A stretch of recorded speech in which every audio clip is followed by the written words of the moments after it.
Oui. Bonjour et bienvenue à tous à ce web séminaire sur les risques et les opportunités à l'export.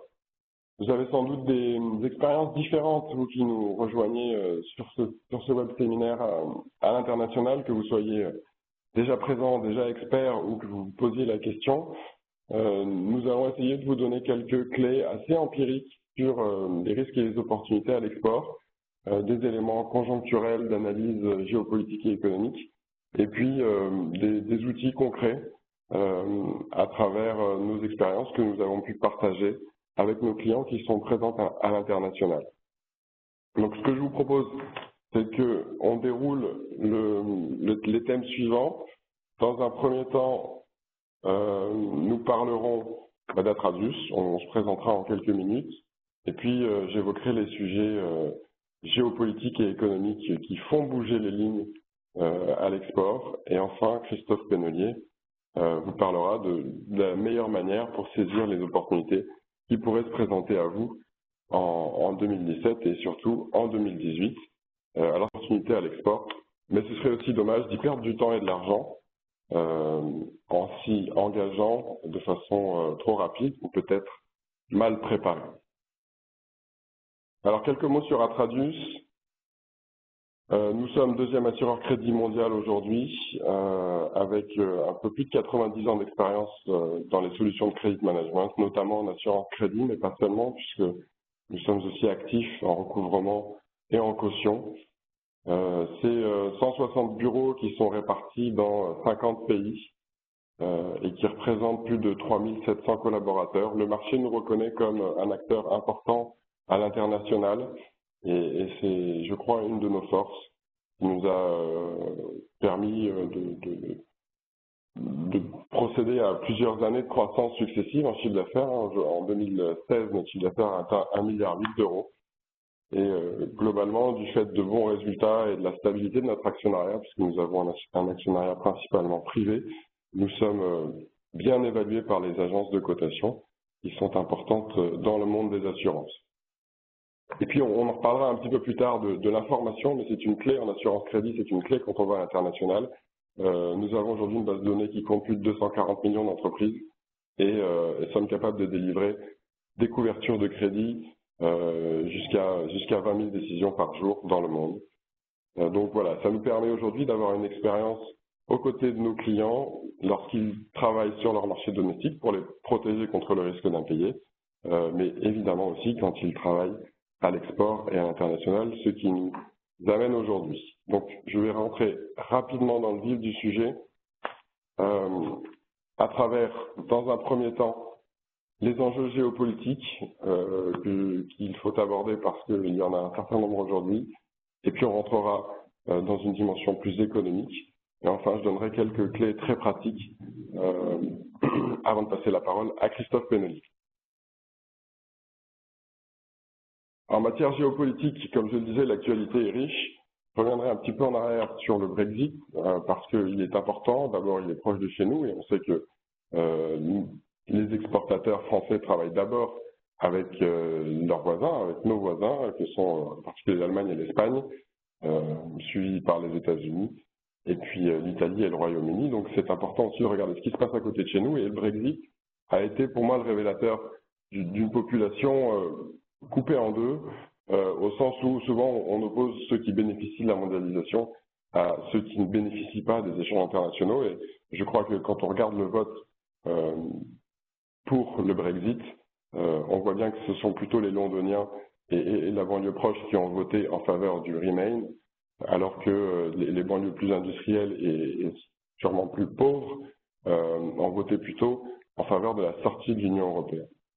On a la même tendance régionaliste en parallèle, mais à la fois en Catalogne, on en a beaucoup parlé en octobre, aussi en Italie avec la Lombardie et la Vénétie, avec des régions là plutôt riches, souvent exportatrices d'ailleurs, qui, et j'allais dire, en ont marre de subventionner les régions moins dynamiques, plus pauvres de leur pays. Donc on a une tentation régionaliste en Europe qui est sans doute un frein aux échanges internationaux et je pense que c'est important d'en prendre conscience, même si ça a existé depuis longtemps en Europe. Et puis quelques mots sur ce qui se passe un peu plus loin de chez nous. On n'oublie pas l'élection de Donald Trump. Alors Donald Trump, lui, remet vraiment en cause les ordres établis. On se souvient qu'il a été élu sur un programme très protectionniste, remettant en cause l'ALENA avant l'élection et après son élection. Pour moi, ce qui change avec Trump, c'est qu'il ne cherche pas la concertation internationale, il communique, il décide rapidement et il le fait savoir, soit par des tweets, soit par des communiqués de presse. En tout cas, pour moi, aujourd'hui, c'est quelqu'un qui a beaucoup parlé, un peu agi, mais qui est d'abord un réaliste et on n'attend pas d'effets pervers, d'effets négatifs à court terme sur les États-Unis, mais on y reviendra un petit peu plus tard. Le Moyen-Orient, zone importante aussi, plus instable celle-ci. Récemment, c'est l'Arabie Saoudite, donc début novembre, qui a fait parler d'elle, avec un prince héritier qui essaie d'imposer son pouvoir. Le Qatar, un peu plus en arrière, a été mis au banc des pays du Golfe. Des pays comme le Qatar, l'Égypte ou le Pakistan, par exemple, auront sans doute d'ailleurs des problèmes à se refinancer sur les marchés internationaux. C'est une note de Standard & Poor's de début novembre qui le mettait en avant. En Chine, on a un pouvoir extrêmement concentré, extrêmement fort autour de Xi Jinping. On dit de lui que c'est le président le plus puissant depuis Mao. Il a été confirmé dans ses pouvoirs par le dernier congrès du Parti communiste. Et c'est aujourd'hui la Chine qui est défenseur des relations internationales, alors qu'en face d'elle, on a plutôt un Donald Trump protectionniste. Les pays émergents sont plus en faveur du commerce international et des échanges internationaux. Ce qui me permet de synthétiser un petit peu les choses autour de ce débat entre le libre-échange et le protectionnisme, multilatéralisme et bilatéralisme. L'Europe a une position plutôt orientée autour du bilatéralisme à travers la Commission européenne. À l'intérieur de l'Europe, la France, puisque c'est principalement ce qui nous concerne, je dirais qu'elle se cherche un peu. On a vu Emmanuel Macron prendre des positions plutôt prudentes sur le commerce international. On a entendu il y a plusieurs mois les manifestations d'inquiétude par rapport au traité qui était négocié avec le Canada, le CETA. Je rappelle entre parenthèses que le Canada, c'est 1% des échanges de la France. Donc on a quand même beaucoup parlé finalement de quelque chose qui est assez petit pour la France, même si ce n'est pas anodin en termes de conséquences. Les États-Unis, on l'a évoqué, et puis les pays émergents, comme je le disais tout à l'heure, ce sont eux qui ont aujourd'hui intérêt à développer les échanges internationaux. Il faut savoir que les BRICS, qui sont composés de la Chine, l'Inde, la Russie, le Brésil et l'Afrique du Sud, représentent 50% de la croissance mondiale et que cette croissance-là est basée sur le commerce international. Donc, c'est clairement eux qui sont aujourd'hui à la manœuvre pour continuer de développer les échanges internationaux et de limiter les barrières douanières et les barrières aux échanges. Alors pour passer du politique, du géopolitique à l'économique, je vous propose qu'on regarde rapidement la carte des risques pays. Cette carte des risques pays, c'est la dernière que Atradus est publiée. Alors ce qui est important, c'est que la notion de risque pays, elle couvre techniquement deux choses, le risque de transfert et le risque de convertibilité, donc qui sont des risques monétaires en quelque sorte, et puis ce qu'on appelle le cas de force majeure, décliné à travers quelques exemples. Donc on a le risque politique, le risque d'expropriation, les révolutions, les troubles civils, les inondations, ou encore, autre exemple très concret, les tremblements de terre. Et là, je pense à ce qui s'est passé en 2016-2017 au Pérou, où ça a des conséquences directes. Donc, s'assurer contre des événements exogènes, c'est aussi important, et c'est ce que fait la couverture en matière de risque pays. Mais le risque pays, c'est peut-être plus que ça, parce que ça retrace la capacité à faire du business, en fait, et à être payé dans un pays en fonction des évolutions macroéconomiques et politiques, on en a parlé, mais aussi en fonction des cadres juridiques locaux. Et cette capacité-là à s'adresser à un marché et à faire valoir ses droits dans un pays est très importante, et c'est un premier conseil empirique qu'on adresse, c'est de vérifier que on peut faire valoir ses droits dans le pays vers lequel on s'adresse. Et sur la carte, plus vous êtes jaune ou ocre, plus vous êtes sur des dimensions risquées, et le vert étant plutôt signe d'un environnement commercial favorable. L'environnement économique, j'ai choisi de l'aborder à travers quelques indicateurs macroéconomiques et puis ça me permettra d'évoquer en transverse les pays qui sont impactés par ces indicateurs-là. Je commence par le pétrole. Aujourd'hui, il se stabilise autour de 60 $ le baril. Alors c'est un niveau qui est bien meilleur que 2015-2016, qui reste encore faible. Pour moi, quand on analyse le pétrole, il faut regarder deux choses. D'abord, quelle est la capacité, quel est le coût d'extraction pour le pays de son pétrole, qui va déterminer à partir de quel moment est-ce qu'il est rentable pour un pays de continuer à extraire son pétrole, et puis à partir de quel seuil ce pétrole est rentable pour le pays au niveau de l'État, c'est-à-dire à partir de quand est-ce qu'il équilibre son budget.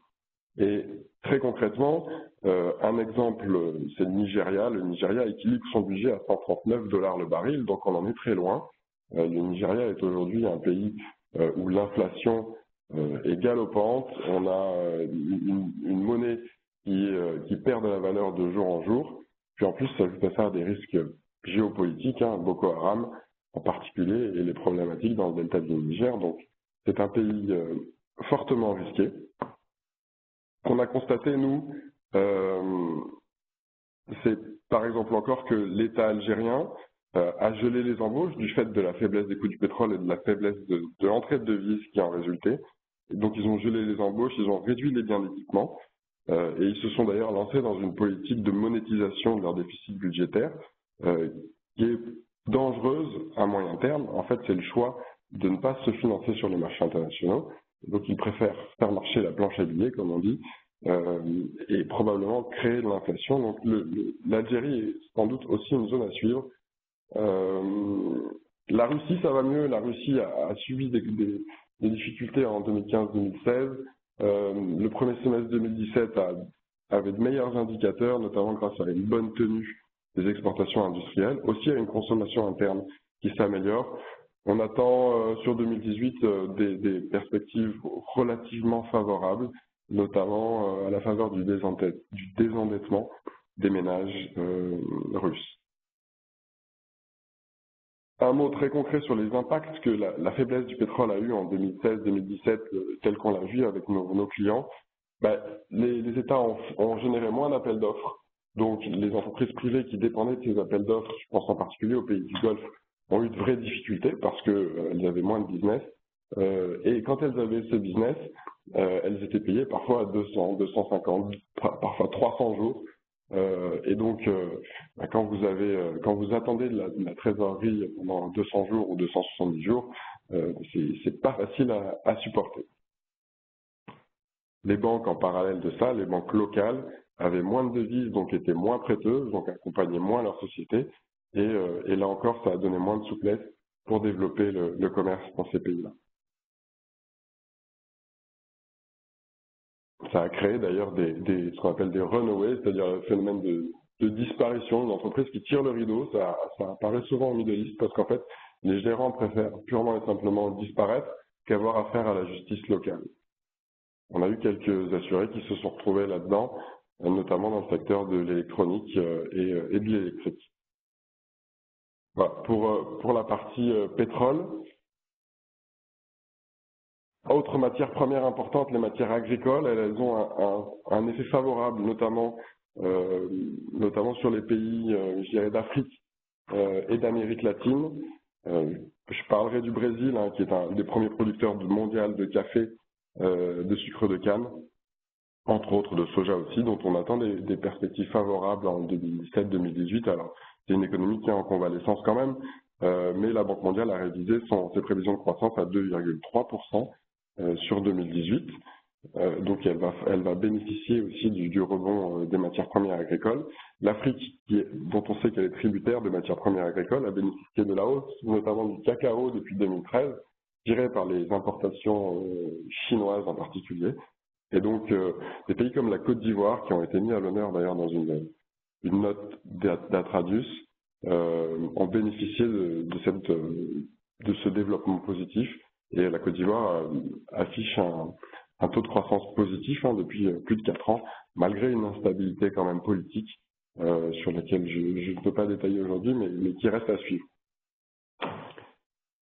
Un dernier focus sur la Chine à travers les métaux, à travers les matières plutôt industrielles. Hein. On sait que la Chine ralentit et je voulais quand même mettre en avant un point clé qui est l'endettement chinois. C'est valable à la fois au niveau macroéconomique et au niveau microéconomique, mais si on s'intéresse aux entreprises exportatrices, il faut faire attention aux clients que vous pourriez avoir en Chine et à leur financement, parce qu'aujourd'hui le financement est clé et souvent les sociétés qui n'ont pas accès au financement dit classique vont solliciter des financements un peu moins classiques, ce qu'on appelle le shadow banking, qui sont par définition, par essence, des financements de plus court terme et très très volatiles, très instables. Et c'est pas facile d'anticiper ça. Nous, nos arbitres sont devenus experts en la matière. Au regard des comptes, ils savent, ils essaient d'identifier d'où peut venir le financement. Et c'est une clé importante quand on s'adresse à des clients en Chine.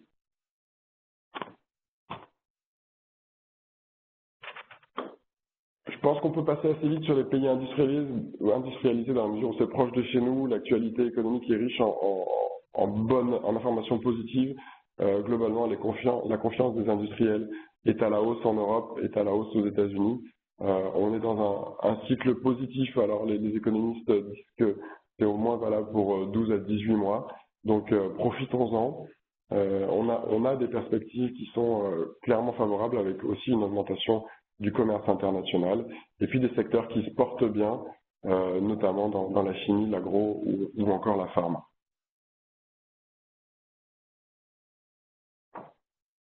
Le Royaume-Uni, malgré ce qu'on a pu entendre ou attendre post-Brexit, est dans un ralentissement finalement moins important que ce qu'on pouvait prévoir.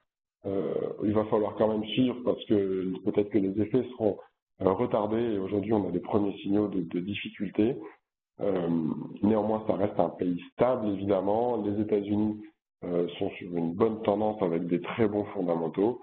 L'Inde est un pays avec une forte croissance industrielle. Ils ont fait beaucoup de restructurations, instauré des TVA uniques et ça a été un peu brutal en début d'année 2017.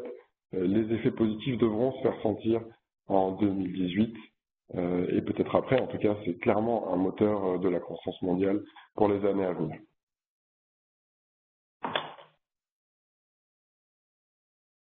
Les insolvabilités, compte tenu des tendances positives, on attend un nombre de défaillances en régression en 2017. Un point ici pour aller très vite dans le vif du sujet, on a quand même des grandes entreprises qui sont en défaillance et ça impacte beaucoup de fournisseurs. On a eu le cas William Sorin récemment, il y a quelques mois en France.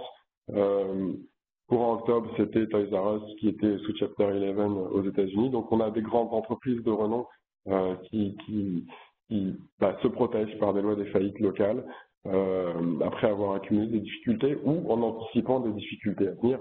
Et c'est toute la problématique, c'est de savoir à quel moment est-ce que ce genre de procédure peut intervenir.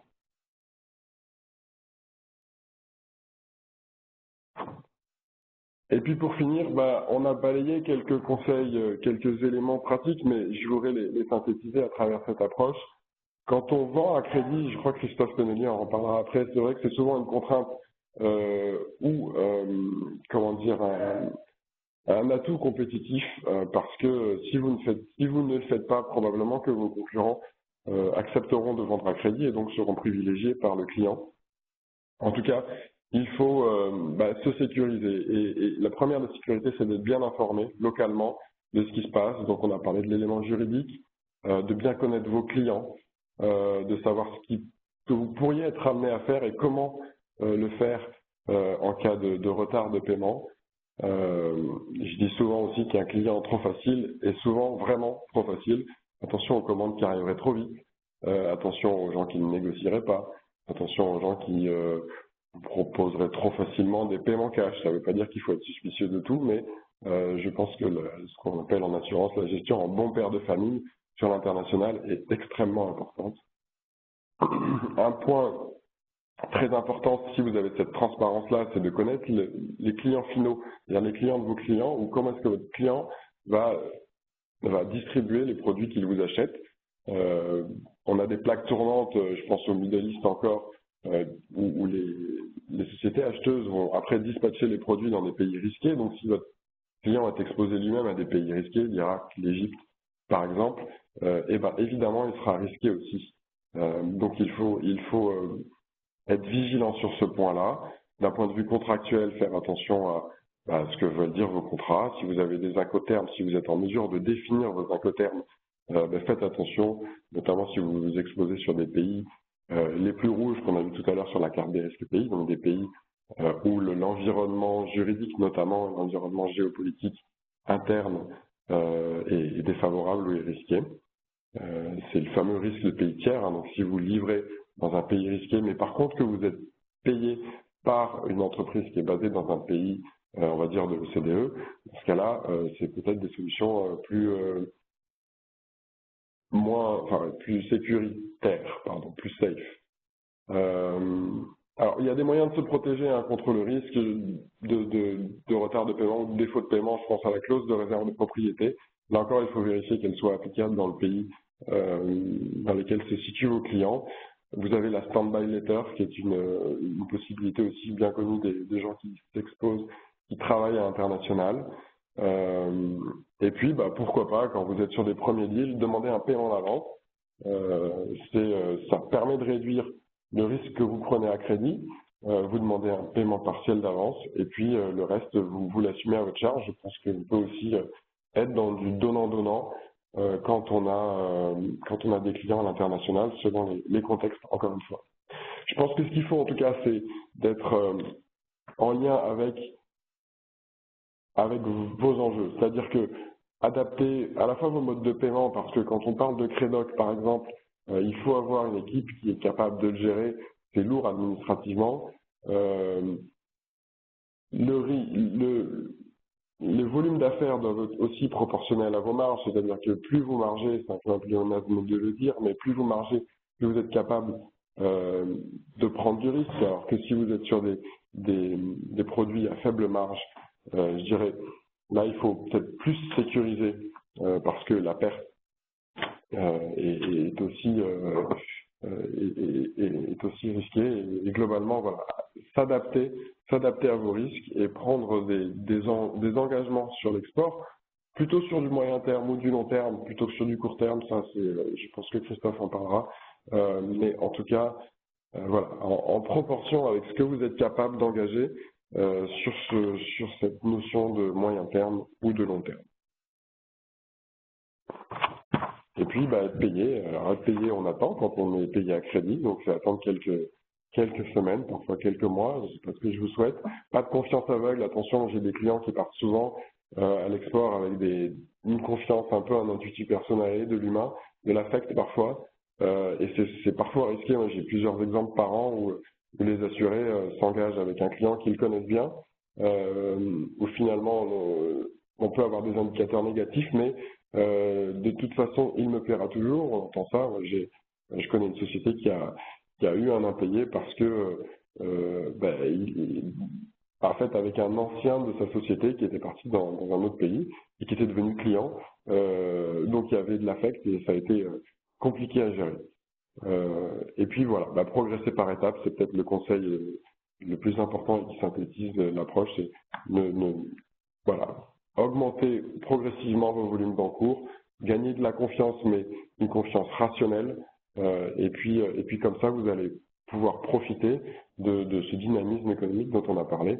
Voilà. Mais je sais que Christophe va parler en quelques minutes d'options très concrètes aussi, et je vais lui laisser la parole. Merci Gabriel, bonjour à tous. Nous allons maintenant développer la partie gestion du risque à l'export. Gabriel a détaillé tous les enjeux que représentait l'export. Ces enjeux nécessitent d'être accompagnés, de gérer son risque. Mais c'est également, l'export avant toute chose, c'est un défi, et c'est un défi avec des perspectives perspectives très positives.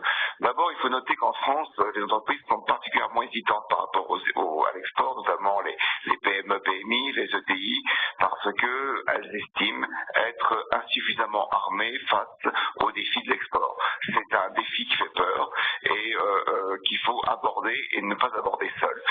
L'export, c'est également, et c'est ce point qui est particulièrement important, un relais de croissance très important. La France connaît des taux de croissance qui sont relativement modestes, on est plutôt sur des marchés matures, et donc l'export peut permettre de proposer des relais de croissance importants. Et nous l'avons noté lors des crises des dernières années, les entreprises qui exportent, qui ont une part importante de leur chiffre d'affaires à l'international, sont celles qui ont le mieux résisté, tant en termes de chiffre d'affaires qu'en termes de résultats. L'export, c'est également un effet d'entraînement. C'est un vrai projet d'entreprise, il faut le vivre de cette manière-là. Ça met en place des cercles vertueux. On a noté également au travers des clients que nous rencontrons qui travaillent beaucoup à l'export que c'est un projet qui permet de mobiliser les équipes, les salariés, qui sont toujours assez motivés pour partir à la conquête de nouveaux marchés. C'est également une démarche qui se fait pas à pas et avec des contacts qui peuvent dans un premier temps sembler ne pas donner les fruits attendus, et progressivement, contact après contact, les marchés peuvent commencer à se nouer et donc on est vraiment sur un effet d'entraînement progressif. Et puis enfin, il faut le noter, le souligner, c'est très important, la France n'a pas à rougir de ses produits, il y a un Made in France qui dans le monde entier reste un signe de qualité et c'est un bon atout pour partir à l'export.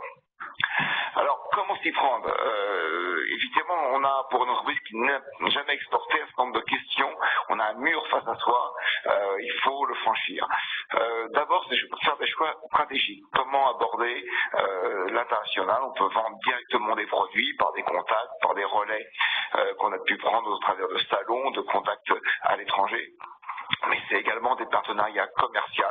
Beaucoup d'entreprises ont découvert l'international et l'exportation en s'associant à un donneur d'ordre, en l'accompagnant en sous-traitance dans ses investissements à l'étranger. Ça peut être également trouver des partenaires locaux en termes d'entreprise, de créer un joint venture avec eux.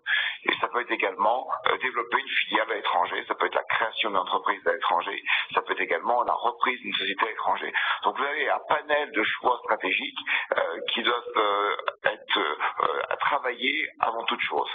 L'autre défi à relever, c'est l'investissement de l'export. On n'exporte pas sans investir. C'est l'investissement humain, c'est l'investissement dans ses équipes, c'est également exporter son business model. Il ne faut pas croire que exporter, c'est simplement développer son business model à une autre échelle. Ça signifie également pour beaucoup d'entreprises le modifier et rentrer dans une nouvelle logique qui est une logique internationale.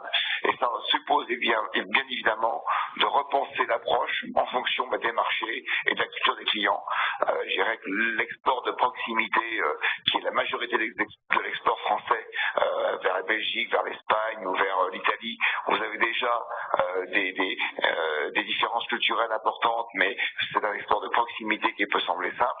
Donc on peut imaginer facilement que quand on commence à s'attaquer au grand large, à des pays lointains avec des législations très différentes et avec des monnaies différentes, ça devient un peu plus challengeant et donc ça nécessite de bien réfléchir à la démarche à adopter. Et enfin, ce sont des dispositifs d'accompagnement parce que la France fourmille de dispositifs d'accompagnement. Donc il faut bien choisir les partenaires. Ça peut être aussi bien au niveau de l'État recourir au crédit impôt-export qui est important, qui vous permet également d'embaucher des volontaires en entreprise pour l'international. C'est les chambres de commerce à l'international, ce sont les relais qui sont assurés par les ambassades de France à l'étranger. Vous avez beaucoup de guichets. On manque peut-être d'un guichet unique en France, mais il faut retenir que les dispositifs à exportation sont nombreux. Et bien évidemment, dans ce cadre-là, je reviens aux éléments un peu plus risqués, je focalise un peu plus sur le risque. Pourquoi les entreprises hésitent à exporter? D'abord, c'est le risque de crédit. Le risque d'impayé, c'est le risque numéro 1 qui est soulevé par l'ensemble des chefs d'entreprise quand on leur demande pourquoi ils n'exportent pas. C'est également la crainte face à la méconnaissance des normes contraintes locales. Le risque de change également rentre en ligne de compte. Alors il est vrai que 90% de l'export français est un export en zone euro, donc là ce risque-là forcément disparaît. Mais dès que vous allez un peu plus loin, c'est un vrai risque. Et puis le risque pays, quand vous faites de l'export, vous ne gérez pas seulement le risque d'un pays de votre client, vous gérez également du risque politique.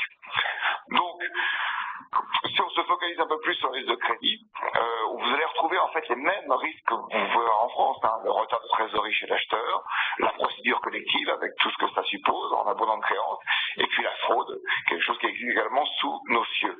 Sauf que sur l'international, ces risques-là sont décuplés en termes d'intensité et en termes, je dirais, de stress pour l'entreprise parce qu'elle a l'impression de moins maîtriser ce risque-là. Donc quelques clés pour saisir les bonnes opportunités tout en gérant ces risques. C'est évidemment ces trois clés qui sont rassemblées, je dirais, dans des produits comme de l'assurance crédit. C'est d'abord se préparer. Se préparer, c'est bien choisir ses clients. C'est pouvoir mettre en avant ses avantages concurrentiels. Quand vous êtes sur des marchés internationaux, vous avez des concurrents du monde entier. Et c'est gérer bien évidemment la distance. Vous avez des produits qui s'exportent plus ou moins bien ou qui nécessitent une fabrication locale plutôt qu'une exportation directe. C'est bien évidemment après, une fois qu'on a choisi le client, c'est se sécuriser. Donc là encore, on retrouve les fondamentaux de l'assurance crédit qui est d'être bien informé et de prendre des risques qui sont des risques proportionnels. Et être payé, c'est la finalité. Quand on travaille sur le domestique ou sur l'export, il faut être payé. Donc évidemment, pas de confiance aveugle et un plan d'action en cas d'impayé, à savoir que, et on verra plus loin, que le recouvrement à l'export est quelque chose de complexe et de coûteux. Il faut progresser par étapes pour apprendre à connaître ses clients à l'étranger et progressivement augmenter la voilure en termes de business.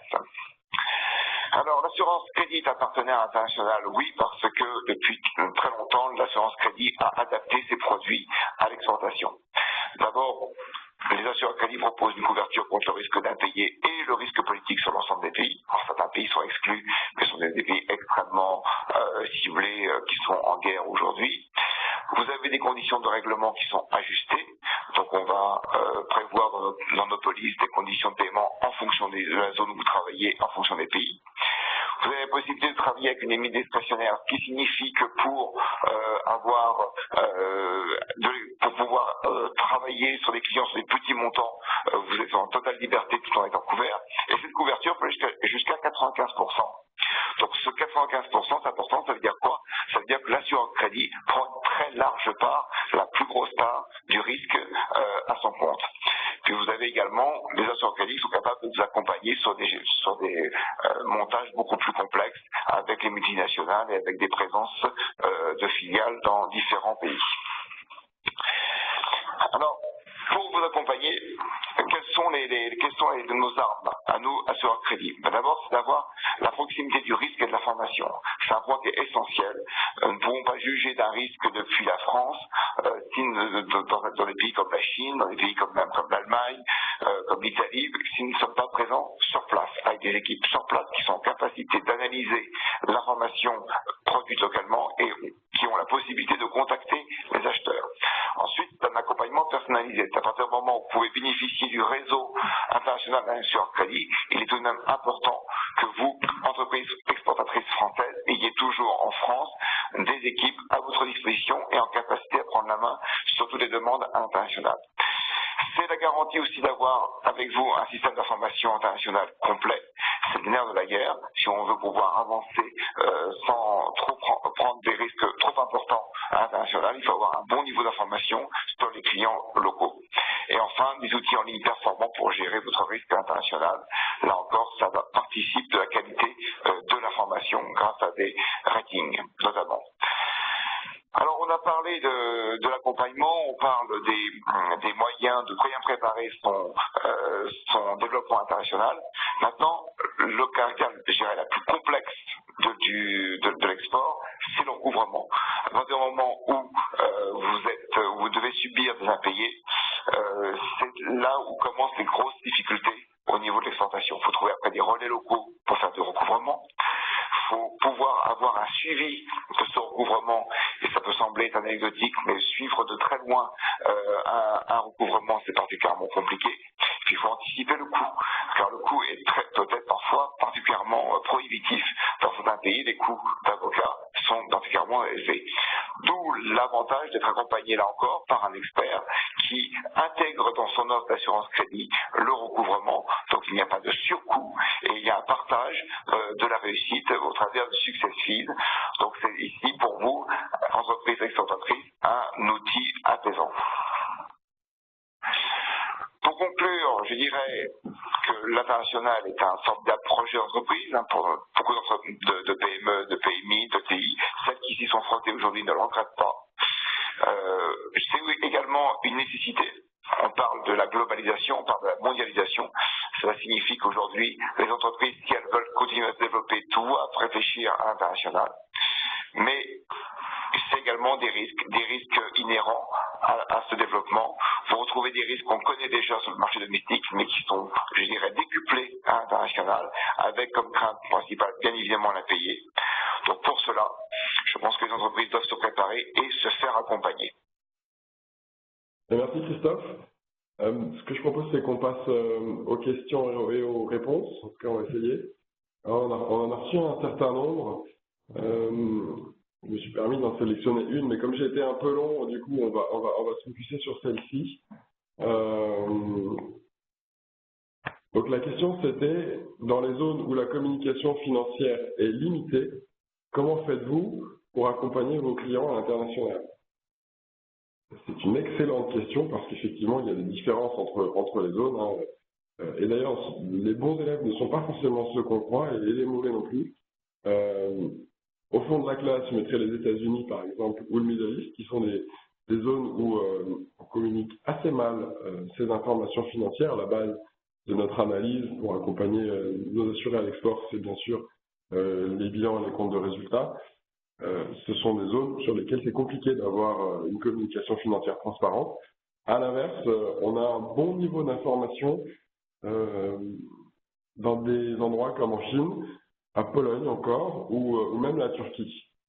Donc, comment est-ce qu'on fait quand on a peu d'informations sur le client à l'international? C'est vrai que chez Atradus, on a une capacité, on a parlé de l'information et de la base de données, on a beaucoup d'informations, donc on croise ces informations. On connaît le pays, on connaît le secteur d'activité, et puis on a un ensemble de faisceaux d'éléments, notamment autour de l'expérience de paiement, j'y reviendrai, et on sait qualifier si ce client-là est habituellement un bon payeur ou plutôt un mauvais payeur. Et ça fait partie des indicateurs clés qui nous permettent, même sans bilan, de pouvoir accompagner à l'export. Et c'est pour ça aussi que je vous avais donné ça comme une des clés quand on part à l'export, c'est de suivre son expérience de paiement.